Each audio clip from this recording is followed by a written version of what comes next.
Hello and welcome to the Channel Islands Adventure Company. In this video, we're going to discuss safety equipment, paddling techniques, and some tips that you can use while exploring our sea caves with your guide.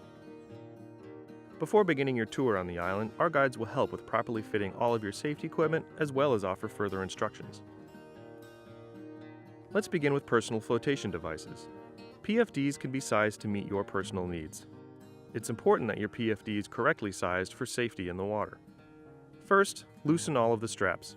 Second, tighten your PFD by zipping up the front and then clipping the buckle by your belly button. Once that is done, you can begin tightening up the side and top straps.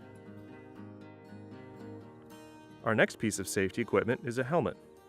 Once you have the helmet on your head, tighten it by turning the dial on the back clockwise towards the right.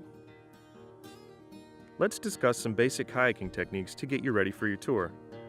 First, how to hold your paddle. When holding the shaft of the paddle, it's important that you keep both knuckles on top, just like when you're riding a bicycle.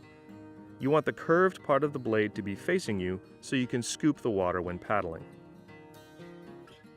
Now let's talk about some basic paddling strokes that you will use during your tour. First, the forward paddle is important for moving you forward. Second, the back paddle is important for slowing down to avoid running into rocks or other kayakers. When paddling, you want to push with your feet. It will give you more strength as well as help stabilize you and your kayak. In addition to these two strokes, there are two ways to steer your kayak. The first way is by simply paddling on one side only. This will turn the kayak the opposite way. If you need to turn your kayak more quickly, you can paddle backwards on one side, which will quickly turn the kayak in that direction.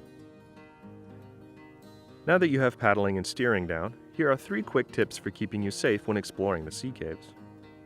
It's important to avoid touching the cave walls with your bare hands, as the rocks can be sharp. If you find yourself getting too close to any rocks or cave walls, simply reach out and gently push off with the end of your paddle. Also, when inside sea caves with low ceilings, always lean straight back in the kayak instead of bending over forward. Leaning back will make you lower in the kayak while maintaining your ability to see and paddle. Lastly, let's talk about what to do if you fall out of a kayak. Getting back in the kayak is a 3-step process. Belly, butt, feet. First, you want to position yourself right next to the kayak and hold on to the edge. You'll push down on the edge of the kayak while kicking strongly with your feet until your belly is all the way onto the very middle of the kayak. The second step is to roll over onto your backside and position yourself in the seat, and the third step is to bring your feet into the kayak. Don't worry, your guide will be there with you to help you with every step of this process. Everything we do out at the islands is challenged by choice. Your comfort is very important to us, so please let your guide know if you need anything at all. In this video, we've covered some basic tips for your kayak tour. On the day of your tour, your guide will give you an in-person orientation that will cover everything we've talked about today, along with additional skills and techniques. Thank you for watching, and we look forward to having you join us in the Channel Islands National Park.